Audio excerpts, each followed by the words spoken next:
नमस्कार दोस्तों, दिल्ली समाचार में मैं मनोज सिन्हा आपका स्वागत करता हूं। आज आपको अपनी कुछ पर्सनल बातें, कुछ अपने अनुभव शेयर करना चाहता हूं। बात उन दिनों की है जब मैंने पत्रकारिता कर दिल्ली में कदम रखा था और संयोगवश मुझे एक दैनिक अखबार में नौकरी मिल गई। जब नौकरी मिली तो बहुत खूबसूरत नौकरी मिली, अपनी उम्मीदों से भी बेहतर नौकरी मिल गई थी।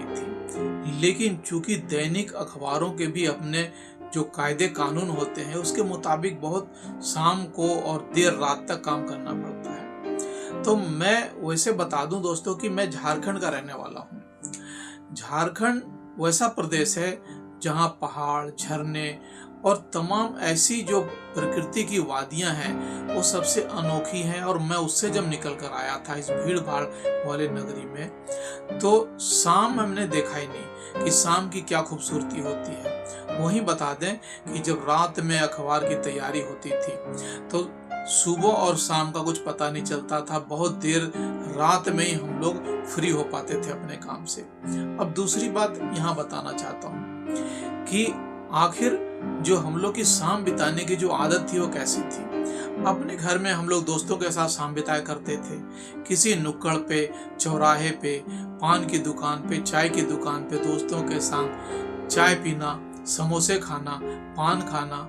और उससे बड़ी बात होती थी कि हम लोग लाइन होटल, जो सड़क किनारे जो ढाबे होते थे, वहां पर खाना खाना अपने आप में उतना ही एक्साइटिंग था जितना आप किसी को बोलें कि चलो किसी 5 स्टार में खाना खिलाते हैं। हम लोग उस जो ढाबे के किनारे पे जो बैठते थे, पेड़ की छांव में खाट बिछी होती थी और गरम गरम रोटियां, और दोस्तों के साथ जब बैठक होती थी तो बिना बात की हंसी होती थी। और वैसी जो मुक्त हंसी शायद ही आज मुहैया हो, किसी को नसीब हो, क्योंकि उन बातों में कोई फरेब नहीं था, कोई चालाकी नहीं थी, कोई चालबाजी नहीं थी और किसी तरह का होड़ नहीं था, किसी को नीचा नहीं दिखाना था। सब कुछ खूबसूरत, सब कुछ मुलायम, सब कुछ गुलाबी। वहां से निकलकर जब हमने दिल्ली में कदम रखा और अखबार में और पत्रकारिता में, तो हमने देखा कि यहाँ पर सब कुछ मैकेनिकल है, सब कुछ बिल्कुल कायदे कानून से होते हैं। और हंसी भी आती है तो भी उसको शायद अंदर से बाहर निकालना बड़ा मुश्किल होता है। और जो लोग मिलते थे हम लोग से, वो भी बड़े शालीन और बहुत ही तरीके से मिलते थे। सब कुछ अनोखा तो था, लेकिन आज यह बताने की जरूरत क्यों पड़ी। और मेरे इस अनुभव से आपको मैं बताना चाहता हूँ आज का जो 2026 की दुनिया है वो कितनी बदल गई है, कितनी रंग बिरंगी हो गई है। सारी चीजें बदल गई हैं, जीने का स्टाइल बदला है, लोगों के जो तौर तरीके, मिलने का, हंसी और दुख प्रकट करने का, सब कुछ बहुत ही अलग हो चुका है।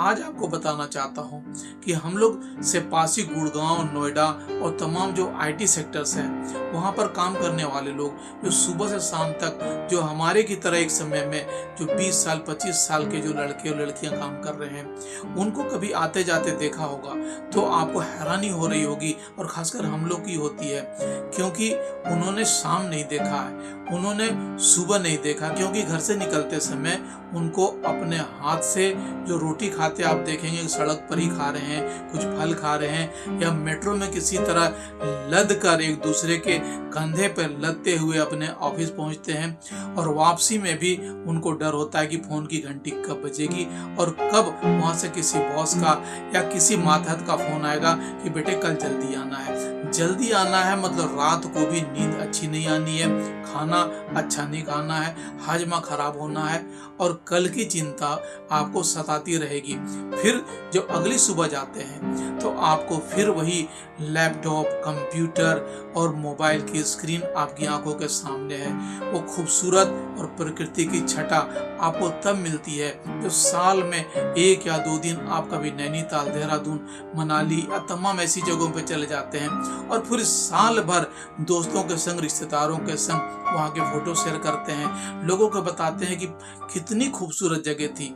लेकिन अब की उम्र इसी तरह बीतते जाती है और सब कुछ इतना अपने आप निपटता जाता है कि आप भूल जाते हैं कि इस रंग भरी दुनिया में जीने की जो चाहत थी वो कब आपका रंग उतर गया पता नहीं चलता है। ऐसे में जीवन है वो रफ्ता रफ्ता तो चलता है, लेकिन आप खोते चले जाते हैं। आपकी आज़ादी, आपके मन की बात, आपका जो शौक, पैशन सब कुछ धरा का धरा है, और आप पैसों के लिए, और पैसों से भला क्या बनाए? हम लोगों ने क्या बनाया? आपने मकान बना लिया, एक गाड़ी ले ली, बच्चों के साथ जी लिए, और उसी तरह आपने कभी भी अपने आप को नहीं जिया, अपने आप को नहीं पहचाना, अपनों से बातें नहीं की, और अपनेपन का एहसास खुद भी नहीं हुआ, न दूसरों को दिया। और वो सारे जो रिश्ते आपने बनाए वो सब एक एक करके छूटते चले गए, क्योंकि आपकी हंसी बेमानी थी, सामने वाला भी बहुत ही मैकेनिकल हंसी हंसा था। इसलिए सब कुछ आजकल सोशल मीडिया, फेसबुक और तमाम ऐसी जगहों पे ही हाय हेलो के चलते ही सारा जीवन सिमटता जा रहा है। कभी भी जरूरत पे आपको वो कांधा नहीं मिलेगा जहां आप अपना दुख प्रकट कर सकें, आप अपनी बात कह सकें। और यही वजह है कि आज के जो बच्चे हैं वो डिप्रेशन और मनोविकृति के शिकार हो रहे हैं, और अपने ही घरों में भी बेगाने हैं, अपने पति पत्नी के रिश्ते खराब हो रहे हैं। और जो आज के नवयुवक और नवयुवती हैं वो जो प्रेम प्यार का जो ढोंग रचाते हैं वो भी बिल्कुल नाटक सा है। एक दूसरे को हाथ जरूर थामते हैं, लेकिन उस हाथ थामे में कोई गर्मी नहीं होती है, उदासी होती है, और एक दूसरे का सहारा नहीं बनते, बल्कि अपना समय काटते हैं। तो समय काटने वाले जो रिश्ते होते हैं एक न एक दिन खत्म हो जाते हैं। तो दोस्तों, आज इतनी सारी बातों करने का जो मेरा मन था वो सिर्फ इतना ही था कि कभी आप अपने लिए जीना शुरू करें, और उस जो हम लोग जो सामाजिक जो ढोंग है उसको ढोंग को जितना कम कर सकें, वो सोशल मीडिया पर खुश रहने का जो दिखावा है वो कम कर सकें, असलियत के साथ जिएं, दोस्त बनाएं, रिश्तों की गर्माहट को समझें। कुछ कम ही रिश्ते हों, कुछ कम ही दोस्त हों, कुछ कम ही प्यार प्रेम हो लोगों से, लेकिन उन रिश्तों में एक एहसास हो, एहसास के साथ जिएं, अपने पैशन को जिएं। कभी कभी समय निकालकर आप लिखें, पढ़ें, पेंट करें, अपने मन का सिनेमा देखें, और कहीं घूमने भी जाएं। लेकिन आपको कहीं ये जो रंग बदलती दुनिया है, ये जो पैसों की होड़ है, एक दूसरे से अमीर बनने की जो चाहत है, सब कुछ जो दिखावा पसंद जो चीजें हैं उससे कहीं दूर भागना पड़ेगा। और जाहिर बात है कि आपको आपका जो काम है, आपके जो बॉसेस हैं, आपका जो ऑफिस है, शायद इसका परमिट नहीं देता है, लेकिन कभी आप इन सारी चीज़ों को दरकिनार कर अपने मन को जिएं तो जाहिर बात है जिंदगी खूबसूरत लगेगी। थैंक यू दोस्तों, आपने मेरी बात को सुना। धन्यवाद।